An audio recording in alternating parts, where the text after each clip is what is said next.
Bonsoir, bonjour, c'est Congo News 24.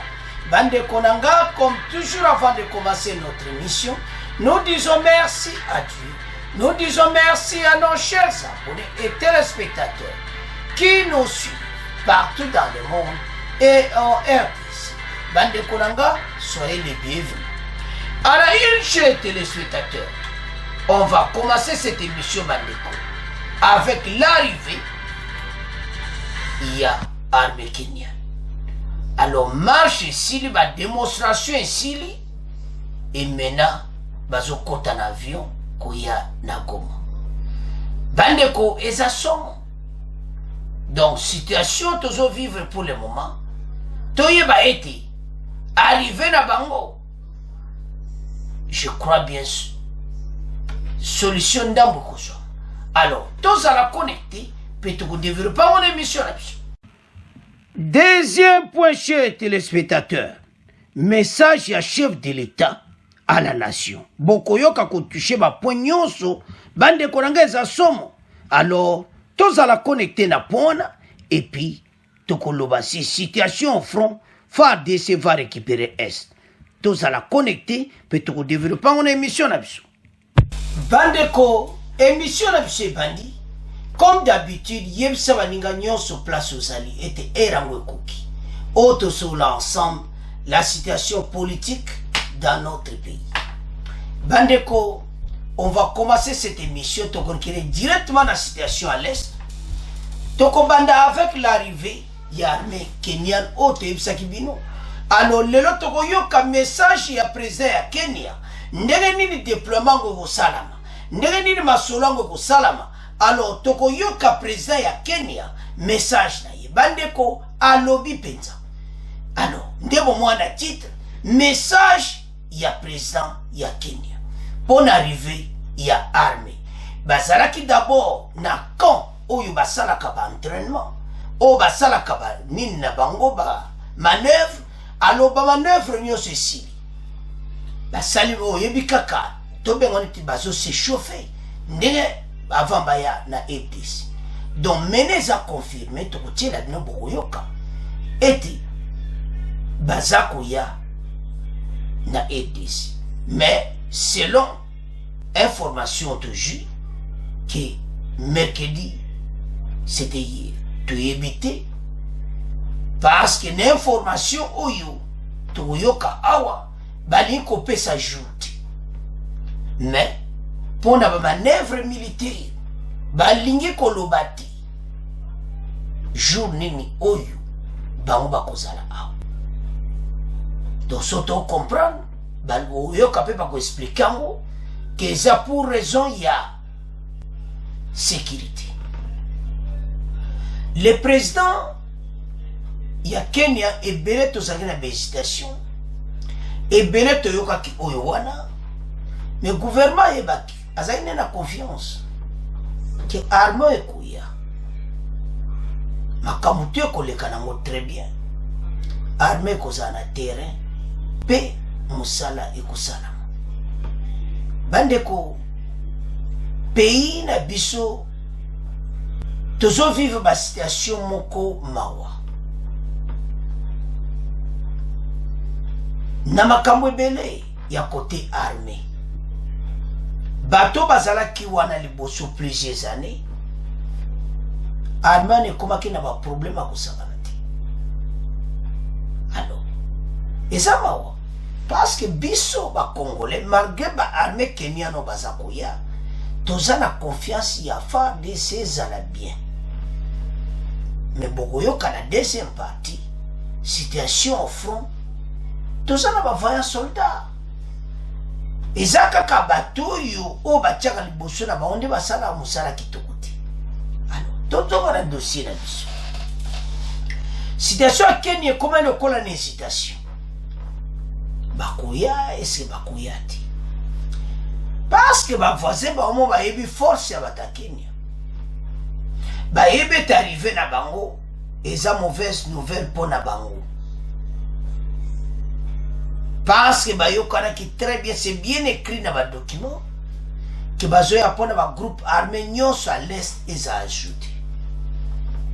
en commençant par les M23. M23 bakop nyonso ya lukaki RDC baboya. Tant nyonso ezute expliquer bino pourquoi armée Kenya bazoya sikoyo basi baboto le biso ba territoire. Politique est très compliquée. Makamusus oyo par exemple. Bato balinga bapesa mbongo. Ba bailleur de fonds. Ezaka bato yo tozo benga la communauté internationale. Ba complot ezaka makasi na makambo oyo. Yango ndeko congolais. Armée Kenyan basisi ba manœuvre nyonso. Président na bango apesi faveur. Il pesi message pas ba congolais clairement. Eti EDC il faut comme la paix. Makelele kozala ti. Bango bakozala wana. Bakoya kosala musala na bango. Pona ba groupe armé nyonso bazoya ka pona M23. Na este wana groupe armé kovanda ti. Bango batu bazo diriger. Alors, bandeko, malobezo bimebele contre Mboka. Nous sommes trahis à l'extérieur comme à l'intérieur du pays. Bolanage mikolo na réseaux sociaux, oh voilà, ba soldats da front, ba armes et tout ça. Gouvernement débloqué 100 millions. Oyo tout aux oyoka. Ezama. Parce que ils approprient. Tant aux autres, la makamba bolo bimbe. Pays na biso. Non.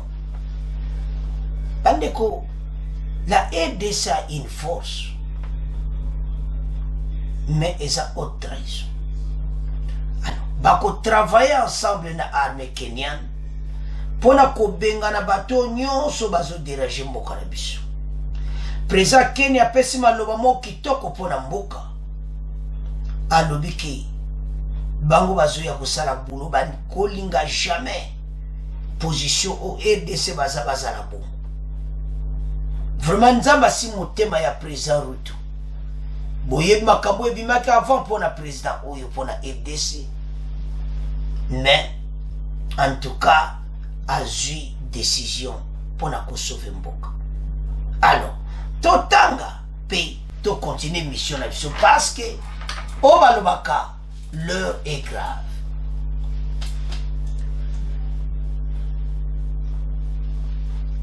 Boyoka message du président Ruto sur le déploiement à l'est et sur RDF M23 a expliqué comment bâtonner bazoya à l'est. Ndeni tozo benga na bato nyonso bazo dirager mboka. Bandeko Hermoso na tali na bi RDC na biso. Déploiement des troupes kenyanes à RDC, le destin de la RDC est lié au nôtre. Le président William Ruto. Azon lobango avec na motema que RDC cause à la bouite. Le déploiement des forces de défense du Kenya dans le cadre des forces régionales de la communauté de l'Afrique de l'Est pour traquer les groupes armés actifs dans l'Est de la RDC est imminent. Ce mercredi, le président du Kenya, William Ruto, a pris la parole alors qu'il signalait le contingent kenyan à l'Est de la RDC sur les auspices de la force régionale de la communauté d'Afrique de l'Est. Dans sa prise de parole, il a retiré le Kenya, faisant partie de la communauté de l'Afrique de l'Est, était pleinement en faveur de la prospérité de tous ses voisins pour assurer la paix et la stabilité dans la région. William Ruto a déclaré que le Kenya répondra toujours à l'appel à la promotion de la paix et la sécurité en Afrique de l'Est. Asola na président occidentaux, batwana nyonso. Président Kenya azoya na mission. Asololi na batuwa no bandoki ya Congo pe. Mais ya yibi, en tant qu'Africain, à une situation où ils ont les caramboka. Avance. Dans sa prise de parole, Bandeko, la décision où il y a lobby, et ça bien. Les pays d'Afrique de l'Est ont la responsabilité collective de travailler ensemble pour mettre fin au conflit et à la violence qui prive à la région l'espace pour prospérer, a-t-il déclaré. Sans paix, la liberté humaine est en danger. Sans stabilité, tout potentiel est reporté à la perpétuité et sans opportunité de sécurité. Il reste un mirage et inaccessible, a-t-il ajouté, avant d'indiquer que la participation du Kenya à la force de l'EAC poursuit un fier héritage de maintien de la paix par les forces de défense. Bandeko, et ça vraiment très important, était Makambo yo et Salama. Tu as retard au Jésus, tu as eu des circonstances sur le salami qui retard et Salama. Mais, et comme il m'a confirmé que Bango, Basakoya, na RDC. Donc, et qu'on appelle à boutu déjà le Basiba Komaki, et qu'on appelle le Basiba Lobby, Balingi Kolobati, et ça pour la situation en sécurité. Donc, et ça très important.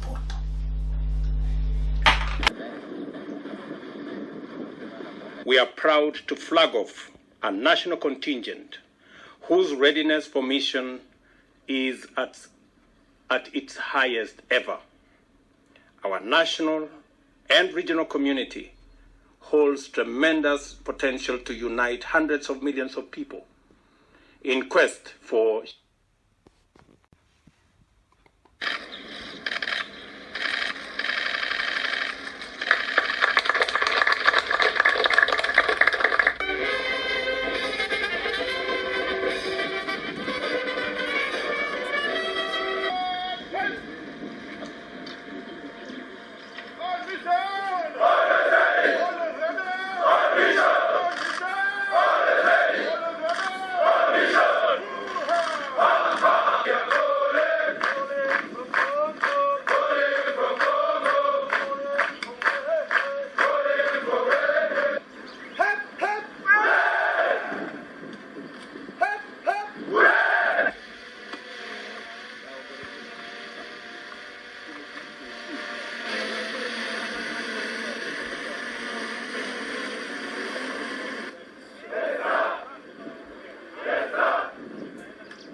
Bandeko, to tangi biso nyonso, to yoki extrait wana, comment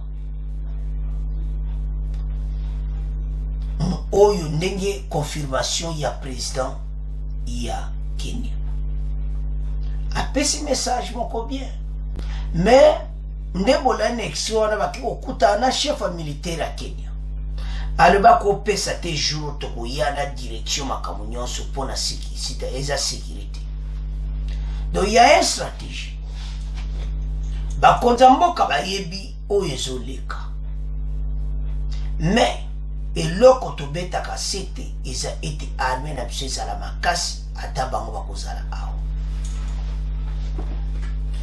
Bandeko tango nyonso ezwi bandeko ebele baoloba pourquoi bazoya siko. To peut expliquer pourquoi il y a un retard. D'abord, tant que une décision ya Angola, pour na Nairobi et tout qui na Luanda. Après on est comme élection wapi na Angola. Nata makambo élection le cas président au Boyavanda, donc ça a pris du temps. De l'autre côté, na Nairobi, président Oyo il fallait pas quota. Après élection, il y a Bimaki, n'attend pas contestation à l'élection, l'élection en Afrique. Parce que, présent dans nous, il y a côté. pour apesa bensusu favanda nanu ta eso. Ce temps-là, bandoki a Congo va profiter na M23 pour na déstabiliser mboka. Mais bateau nyonso ba yebi ba o déstabiliser mboka oyo. Boza na problème sérieux. Et bele ba bano kanga bino boy na maboko à l'est. Pourquoi? Parce qu'il y aura plusieurs armées. Mais toujours beta c'était na bakonzi. À l'heure arrivée, boza la près na batu oyo. On en a déjà marre na autoleka na armée ougandaise. Armée à Kenya, bakusala musala na bango ndenge bayi. Parce que bon wana mususu baza lokola bakolo kwa benemi na biso. Ba pays wana twetikali. Donc ndenge tolandi na extrait wana bango batikala Kenya batikala taka na Burundi nazomona te bato mususu parce que eza mawa bande constitution toza nango eza clair tozo vivre bata moko mabe tozwi aide ya bakenya bafungoli motema président na bango po baya na mboka na biso. Mais message à M. Zak, bangotan bakozala awa. FARDC bende le koyate. Nyonso bon bazo sala bozawana. Bandeko force régionale ils ont signé des documents à Kinshasa. Et ça m'a kamuto bisoto loba ke voilà tout ça non. Et ça qui vraiment assuré que bakozala. Et quand Boba yaki kotika ba matériel baki,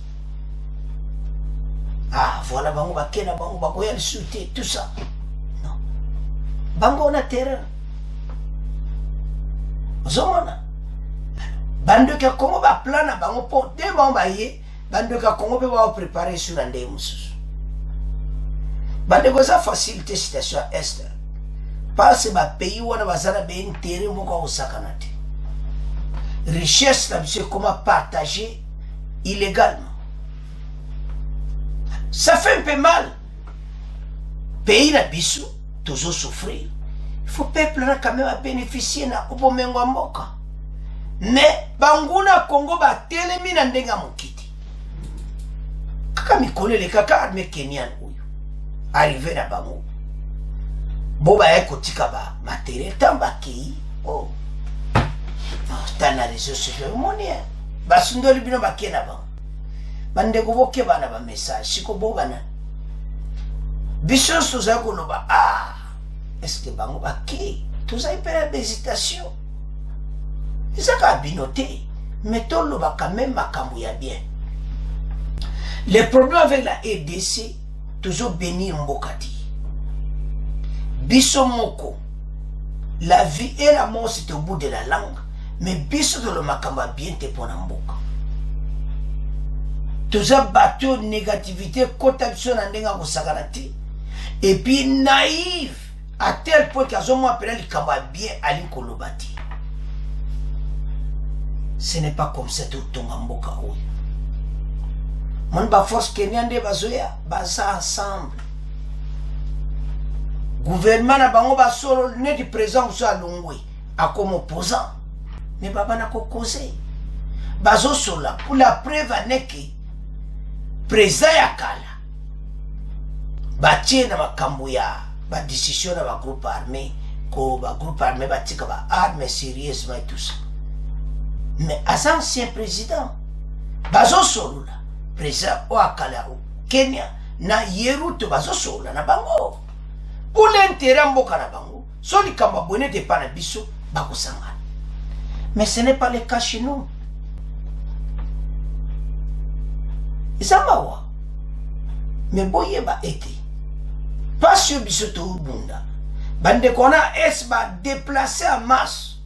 Ba quitter Rutshuru Bunagana partout. Mais vous allez payer aussi autrement. Bino ba tuzo coopérer na bato ba sa biso mabe. Makabuzo mwana clairement. Songa la zotaka Kenya nde baza kuya wana. so otali présent sortant na présent rutu basosolola bien masolo kitoko pour l'intérêt ya mboka na bango. Mais nous on ne regarde pas l'intérêt du pays. Moto atala intérêt na ye adwa poste a comme président de la République. Non, tozo boma mboka akambele mona tal même biso mo ba congolais ozo mona moto azoloba mabe na temps oyo toza yo critiquer mboka. Je ne sais pas comment vous qualifier. Ce n'est pas possible. Alors, référence eza tolobaka ndenge Kenya baza présent muso alongo muso akoti bayoso babongisi armée oyo baza kuya. L'ex-président Kenya batie ye na makambo ya processus de paix. Baza bien. Mais pourquoi pas chez nous? Mitema mabe. Tozomona keso victoire Samina est sa victoire kaka fachi. Non. C'est pour tout le monde. Arrête de faire tout ça. Dans la cima, il y a armée, cima, il y a mboka, tout le délivré, mboko na maboka banguna. Armée Kenyan bakuya. Oh Burundi bakuya. Batona baku kendi. Ce qui armée est sous ma cité, les mêmes 1-23 numéro 3 bako, numéro 4, numéro 5 baba kobima. Yango, il faut te bibongama. La force régionale est là, oui, tout le monde n'a pas preuve siko. Président Kenya yemo kwa lubaki c'était hier mercredi na camp au bossa de manœuvre militaire. Ils vont venir après. Ils vont rentrer. Et qu'est-ce que nous allons faire pour ce moment? S'organiser. Côté frontière de sécurité Mogamakasi. Que personne n'entre illégalement. Tandis que Bélé va sur tout Mir. Mir en autre routier. Ben filtré wana. Et c'est mawa. Mais, et là, quand on bêta, c'était un point ya avec Kenya Neza. Un. Makama baby makete bakoya te bango bazuya. Présent na bango alubi. Deux. Koyokana. Bango ninga armé na mozoya. Présent wana ato akabazo solula. Bongo oya biso. Bazo solula. Point d'interrogation. Opposition. Bazo solula. Point d'interrogation. Mais ceux qui makambo à vote. Batumbango. Non. Ce n'est pas jusque-là, ce n'est pas comme ça. Autre tonga RDC Oyo. Tobunda na complot international, tobunda sur na complot intérieur à pays. Bozo monangote que c'est un danger pour le peuple congolais. Bango ba voisin bazo benga biso bazo balem. Pourquoi? Na makambo leka na armée ba armement bozo yiba ba mindu non. Ce n'est pas possible. Alors, tout résumé point à Kenya. Kenya a pris une décision. Président a confirmé. Manœuvre militaire ici. Donc, il y a un compte avion. Il y a un RDC. Mais, il y a un net là next round. Il y a un coupé ça. C'est à ce point. Premier point, tu as un deuxième point. Alors, Bandeko, tu comme un point de biso ou un mibalé. Toko banda avec message à chef de l'État. Mokonza mboka bandeko obalobaka yindisi. Mais avant même de continuer, bandeko to yoka message à chef de l'État à peu près 13 minutes. À lobby, ba poignos nande tous agressé na Rwanda. Bah, jeunes Congolais nyonso bolani message chef de l'État dans tous les 26 provinces. Bokere ko s'inscrire comme militaire. Le pays est en guerre. Voisin na biso Fouaché expliquer nyonso. Asali nyonso tozala bien. Mais baza batu mabe. Baza na posa kaka ba minere na biso. Bati a pays na confusion. Alors, bandeko, to yoka chef de l'État, bongo, to avancer. N'émission na biso.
Congolais, mes très chers compatriotes, je m'adresse solennellement à vous en ce jour dans un contexte exceptionnel en rapport avec la situation sécuritaire que connaît notre pays dans sa partie orientale. Ce contexte d'agression et d'occupation des territoires dans le Nord Kivu est perpétré par le groupe terroriste dit du M23 avec l'appui avéré en hommes et en logistique du Rwanda. Au moment où je fais cette adresse, nos agresseurs occupent certaines localités dans le territoire de Rutshuru, occasionnant ainsi un drame humanitaire avec plus de 200 000 compatriotes forcés de fuir les affres terroristes dans les zones de combat.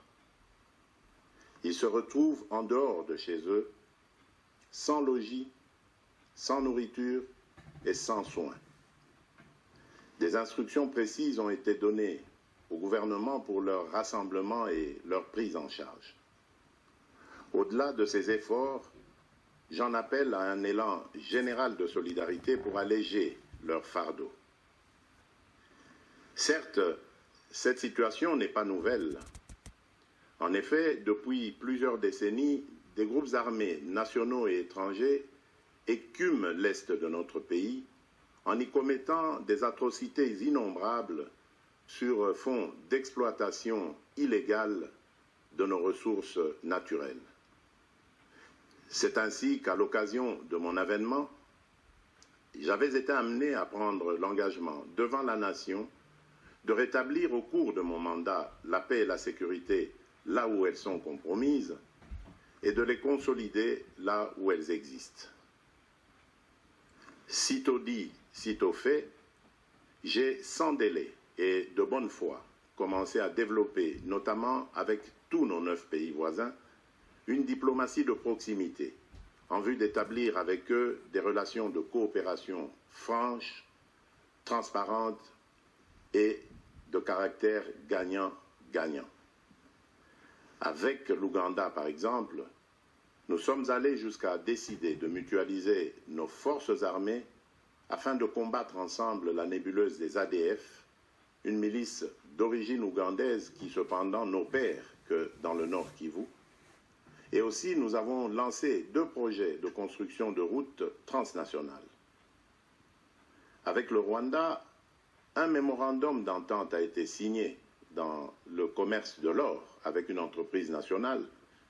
Une ligne aérienne a été ouverte à la compagnie nationale rwandaise dans notre pays et un accord de non-double taxation a été signé.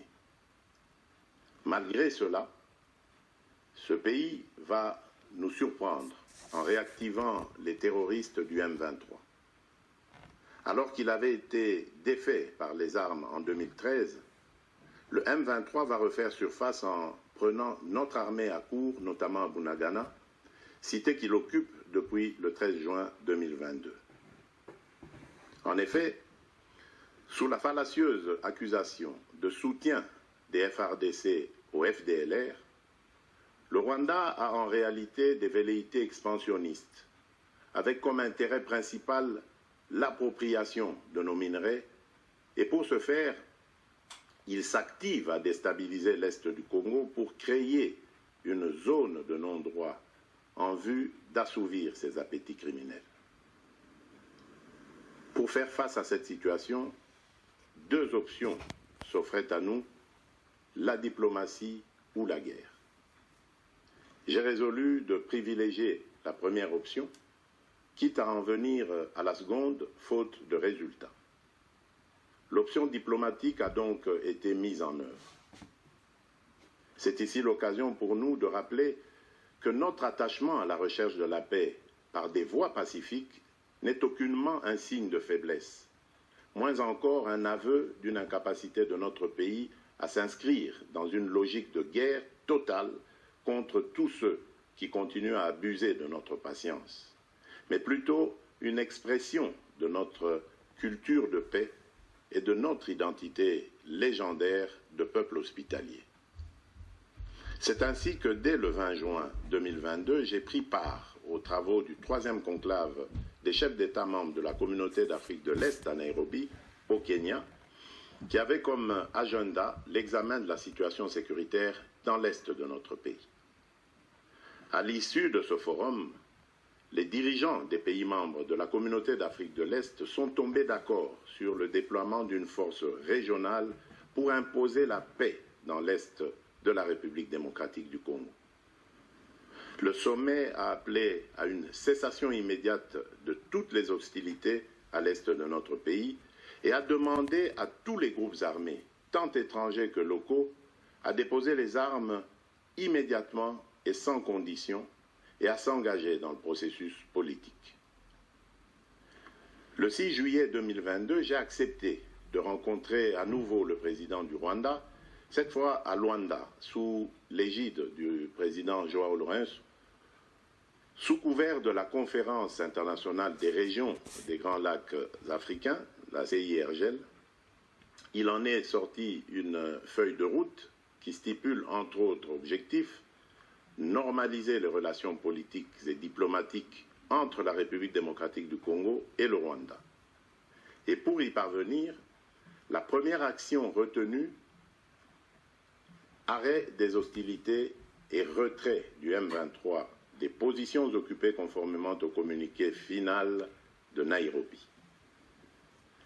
Une fois de plus, aucune avancée sur le terrain de la paix attendue par notre population n'a été observée. La dernière activité diplomatique en date a été la rencontre avec le président Paul Kagame autour du président français Emmanuel Macron et à l'initiative de ce dernier en marge de l'Assemblée générale des Nations unies à New York. Ici également, pour l'essentiel, il a été acté le principe d'un cessez-le-feu immédiat et du retrait inconditionnel du M23 des positions qu'il occupe, toujours sans résultat tangible sur le terrain. Mes chers compatriotes, comme vous pouvez le constater, malgré notre investissement et les efforts fournis dans cette optique, la paix et la sécurité ne sont pas au rendez-vous. Garant de l'indépendance, de l'unité nationale et de l'intégrité territoriale, je réitère mon engagement constitutionnel de défendre la patrie jusqu'au sacrifice suprême. Mes très chers compatriotes, ne doutons jamais qu'ensemble réfléchis et engagés, nous puissions changer le monde. À vous, nos vaillants soldats, vous qui avez pris l'engagement de servir sous le drapeau, je vous invite ici au sens élevé du patriotisme en ce temps particulièrement exceptionnel de notre histoire, de défendre notre pays, de protéger l'intégrité de son territoire et d'assurer la sécurité des Congolaises et des Congolais contre toute agression ou attaque d'où qu'elle vienne. À vous, mes très chers compatriotes, la guerre qui nous est imposée par nos voisins exige de chacun de nous des sacrifices. C'est le moment de taire nos divergences politiques pour défendre tous rassemblés notre mère patrie. Notre histoire et notre marche commune ont sans cesse démontré que, loin de s'effondrer, notre nation et son peuple ont toujours relevé ce genre de défi et nous en sommes toujours sortis victorieux. Restons tous unis et solidaires derrière nos forces de défense et de sécurité. La situation actuelle, loin de nous affecter, n'est qu'une épreuve de plus que nous allons surmonter pour raffermir davantage notre unité.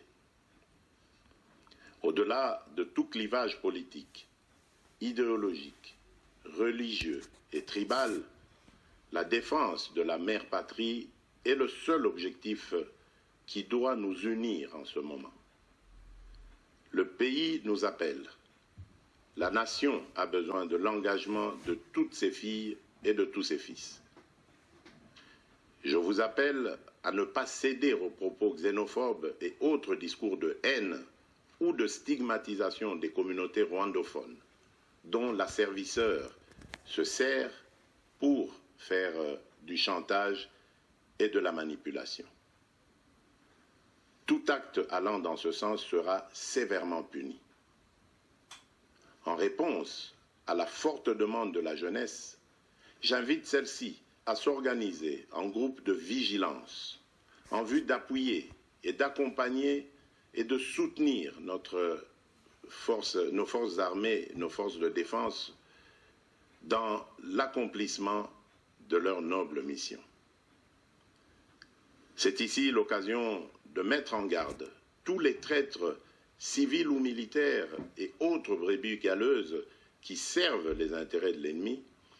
Ils seront exposés à la rigueur de la loi en ayant le juste châtiment que mérite ce genre de comportement.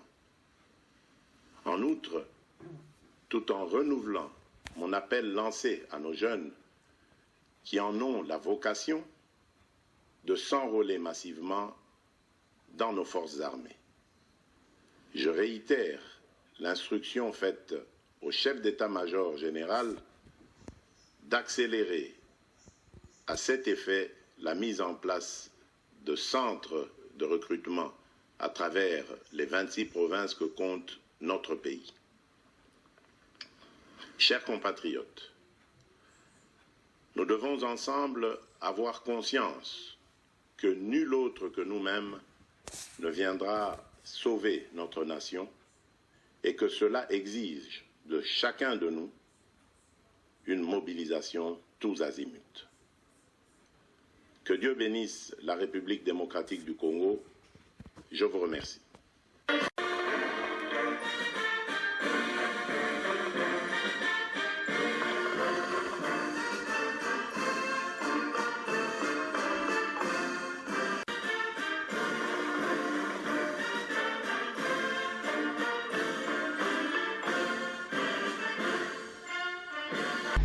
Chers téléspectateurs, Tolandi Mokonzi Mboka.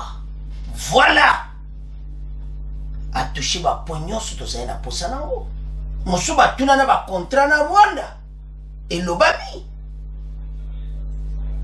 Tout. Abombite. Mais bango nyonso wana. Bango kaka. Des ordres des ana EDC bango ba bénéficier. Mais bazo mona pas sur le peuple congolais zo mona te. Donc est-ce qu'on a point ya battu ou ba traître les brebis galeuses, vous serez punis. Ce que ba juyo okomona o bazo trahir mboka pour na ennemi. Aza clair côté wana. Ce que ba juyo ba kokanga yo. Bande comme konji pena lobiti. Et comme il temps où les Congolais tout téléma biso nyonso pona mboka. Et ça sur l'air à gauche droite banguna ba télémission à porte. Alors, à l'obi maintenant pour le recrutement ya FARDC. Congolais dans tous les 26 provinces. Dans toutes les 26 provinces, Fatia lobi boui. Ayem se chef de bolani na discours. Ba jeunes Congolais nyonso bo s'enrouler na armée. Tous a besoin plus de 200 000, 300 000 hommes, même 1 million. Il y a fait ici. Jeune 25 ans, tala mboka na biso na est. Mokonza mboka lobi les 26 provinces. Ba tembongo bino nyonso na kati ya fait ici. Et comme tant to telemisa armée na biso. Tout ça n'a pays, tout ça pays mounene. Alors, message comme pour les bisognos sur la armée. Côté Kalate, équipe pour la ti. Alors, ma jeune Congolais nyonso na kati armée. Ma solo kitoko. Alors, les sous. Et te biso to ko sala nyonso akumi si ba soldat na sur front, mais akebi si ba traître. O bazo sala pour ennemi bazala kati armée. Tu ça qui bino. Que facilité. Fatia lobi ba koktola na discours ba kokanga bango. Ils seront sare. Ndeko nanga ze sous-tenti ya kosala donc ekomi tanto défendre mboka tobengana banguna ona nyonso oyo batelemeli mboka.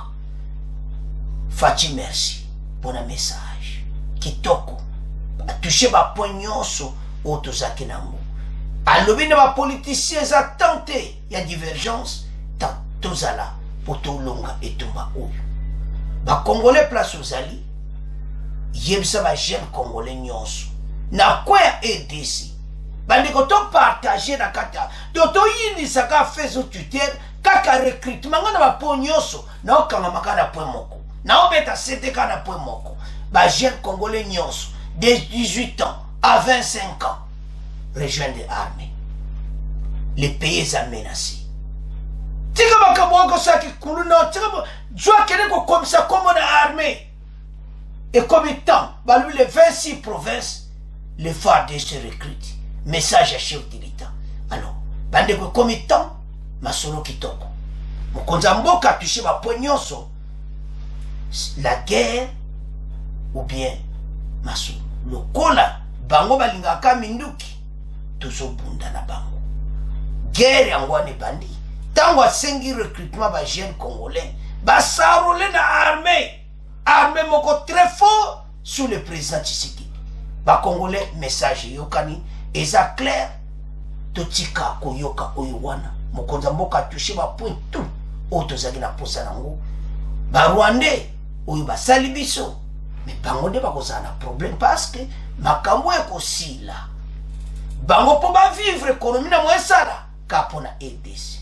Alors bande konanga c'est à ce point to komi ko clôturer point oyo to komo kende sikoyo na situation au front.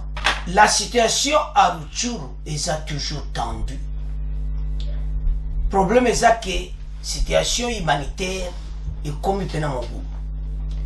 Yango tozoloba na bandeko nyonso bazolanda émission.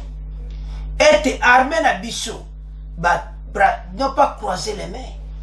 Bazo travailler. Bazana support ya gouvernement mobimba.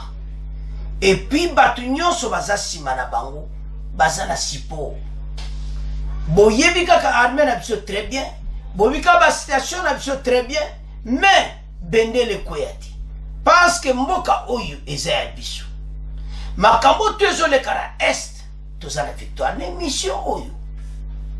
Bokoyoka. Situation où ils en font pour le moment. Ba ennemi na biso armée rwandaise parce que bandeke bereko ba yebisa botika obenga bango M23 armée rwandaise M23 salaka bien bango mibali. Pourquoi totia bongo? Parce que ba pesa kombo wana armée rwandaise mais bango bazo travailler sur étiquette. Bandeko, ezo salamawa. Bali wana pe, bazana bango pe na ote batuana, armée rwandaise wana. Ils sont aussi un peu éparpillés. Pourquoi? À la recherche ya ba minéraux. Bazo luka ba kote nyonso yu ezana ba minéraux, bango bali bazala kuna po bayiba. Bayibe te bakozala wana à pas longtemps. Ils le savent très bien que l'occupation est attendue. Pourquoi? Parce que la position du gouvernement est changée. Chef de l'État a s'adresser à la nation congolaise pour la situation. Dès que tu reçois yango, tu retiens directement na pourquoi. Alors, bakonzi baza pour être mboka oyeke liboso. Mais bazo senga na onde ko congolais place ozali. Au telema. Tombo la voix. Bende le koyate. Armée na biso et kende kaka liboso. FARDC zo travailler na ndenge ya mokiti. Bandeko. Les infiltrés na kati armée basili na nti. Ozo le kakunangana yo to yibi peti. Mais ba de père et de mère ba komi bili na ba poste clé ya armée. To la ki message ya penza o azali ou à 34e région militaire ou à remplacer qui y a. À l'obito yé to ko récupérer ba territoire nyonso occupé par l'armée rwandaise. Ba voisin ba agressé biso, mais les kamikambo zana sukanango. Toko bengana bango pe toko récupérer Ruchuru Bunagana nyonso wana. Yondo kia Kongo zo kansa kende ba vandi wana omoni ba boto linde to tika makambo wana. Nous avons qu'une armée mokase FARDC. Nous n'avons pas une autre armée. Et pourquoi ko Kabula? Pourquoi ko Lobama pays? Tout ça la simana bombo koyo ke excès tokotia. FARDC a maintenir position un peu bazo pilonner partout. Mais M23 azaka na position wana te. Baza MP, baza stabilité.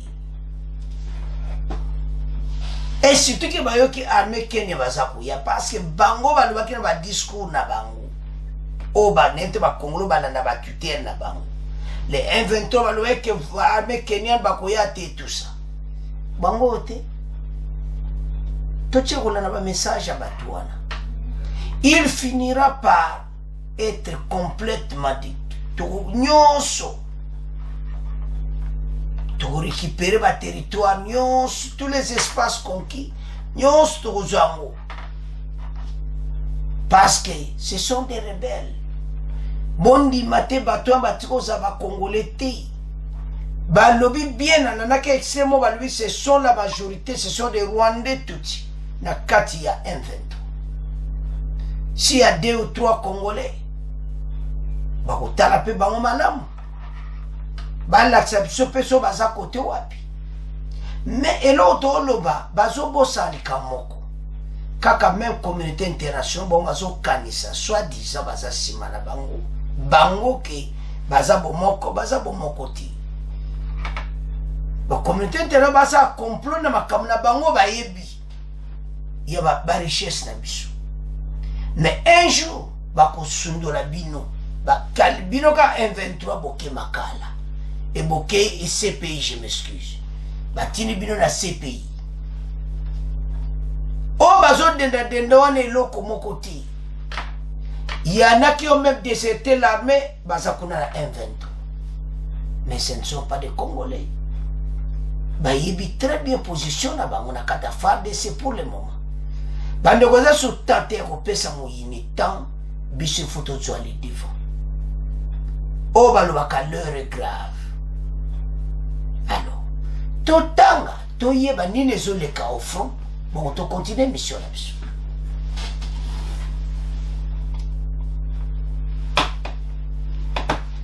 Bandeko, o balobaka eyindi.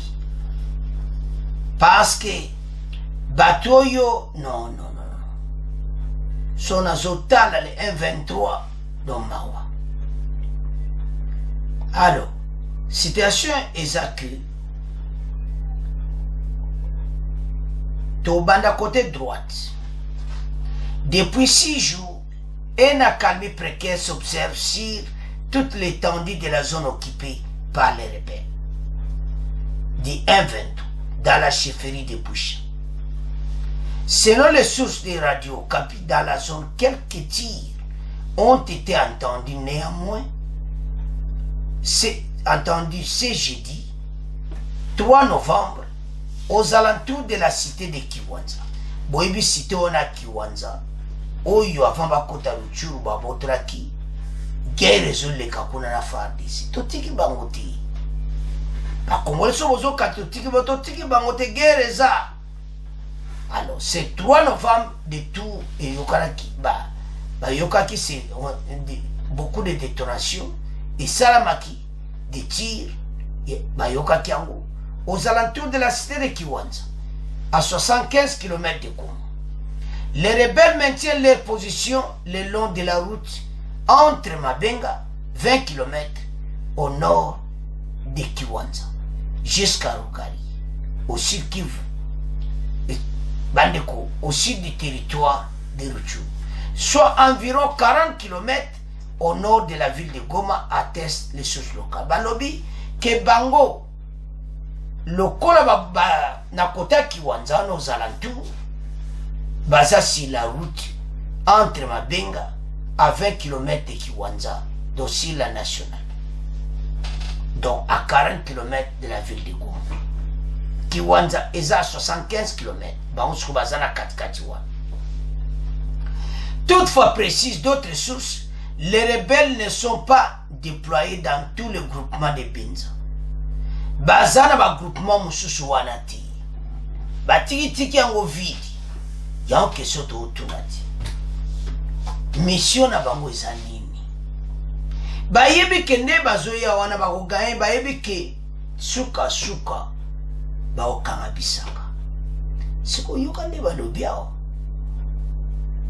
Que barebele belé na ba groupement o ba bakangaki basate dans le groupement de Binza nord-ouest ya Ruchuru basate ba weli na Ruchuru centre. Siko tango to tala makambo oyo ba scénario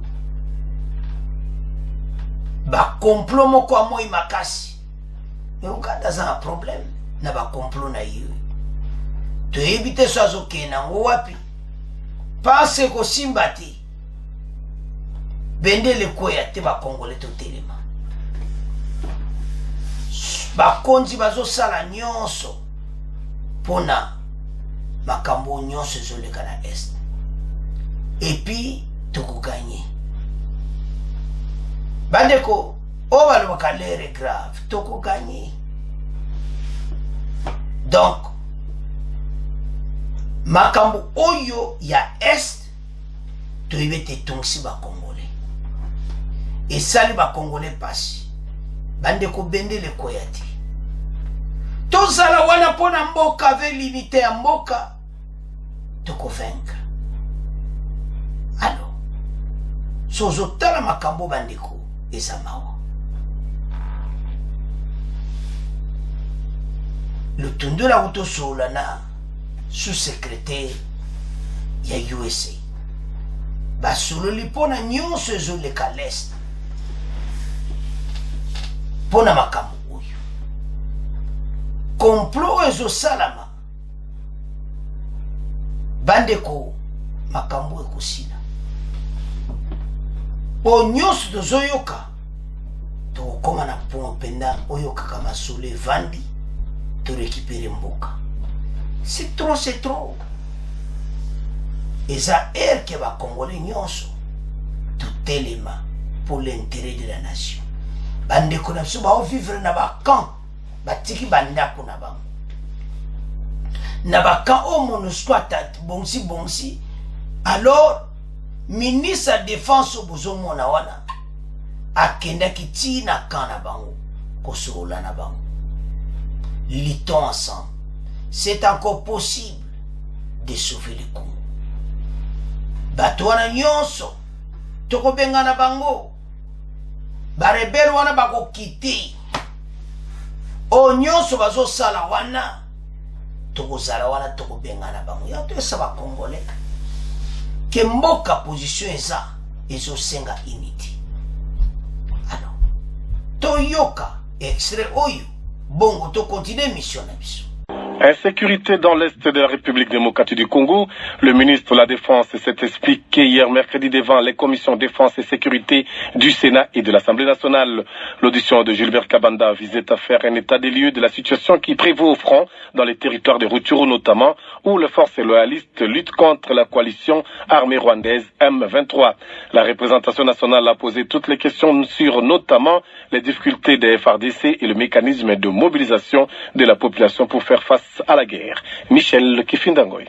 Après plusieurs heures d'audition, le ministre de la Défense dit avoir répondu à un devoir républicain de redevabilité. Gilbert Kabanda.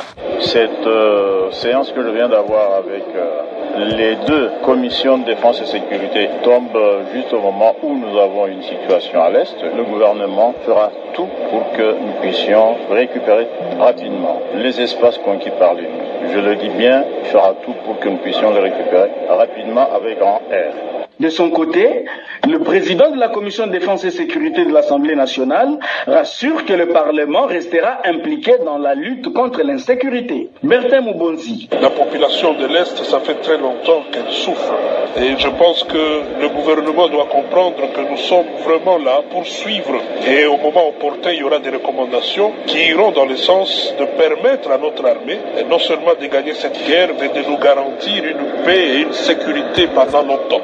Occasion pour le général Baramoto, président de la Commission défense et sécurité du Sénat, de lancer un appel à la population à suivre les orientations du gouvernement et du commandement de l'armée qui déploie les efforts inlançables pour la restauration de la paix et la quiétude à travers tous les territoires nationaux.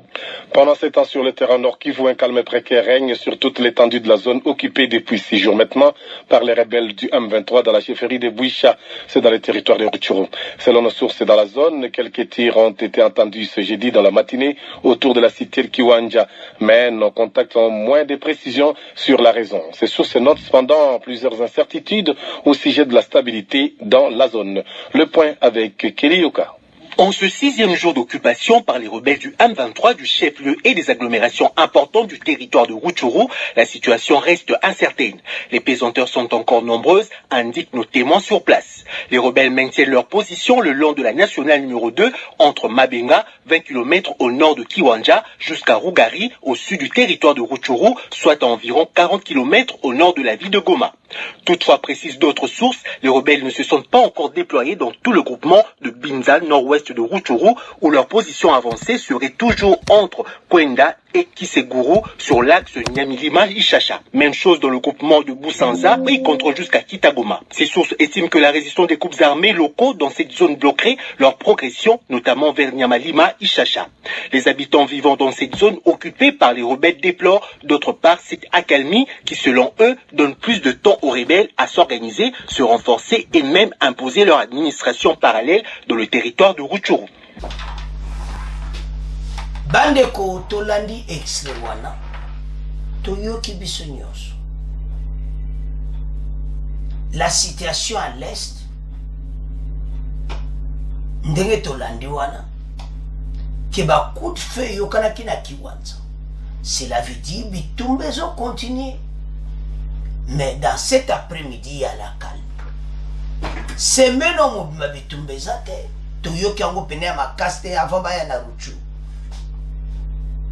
Mais il y a des coups de feu zobeta mamuta muto esedi ngana zawa. Ah. Kopusa ta ngana zawa. Un coup de feu wana ezolaksaki. La situation est toujours tendue. Surtout ta position au phare de Saza. Pour le moment, ça n'est bien. Pas Saza soutenir la peuple, pas Saza soutenir la mbon. Il y a la programmation militaire. Mais le problème n'est qu'il y a des soupçons qu'il y a quelques infiltrés qui ont la carte armée. Et ce sont les gens parce que les risques, tant que tu vas à l'est, tu vas trahir le lobby 1, va comme na kaya M23. Mais ba yebete mukonza mboka leki ba ona mayele ba stratégie azu ya force régionale o biso to za ina doute. Même ngana za so kondima te ka me akenya bakuya. Mais ba ye ça dit ba konzi ba yebi ba zo sala. Et foro anyo se saka pour RDC kota na ki toza na kimia. Ante tatomi bonga mapona biso moko. Wale za recommandation ba malgré bango bakoya mais biso to bon sambuka. Chers compatriotes, tout l'empathie. Complot exemple tellement makasi. Ozo mona penaki tira imame koya Kenya wezaki freiner. O comprendre kalika moko ezalaki wana. Bango bazo mona ba conviction que makamunyo ceci ba osepelata. Bandeko, tout élément. Ça, c'est notre pays.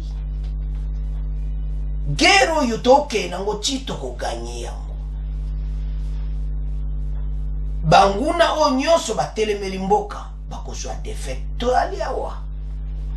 Na lobaki on ba otika la jamais ko boto la Goma.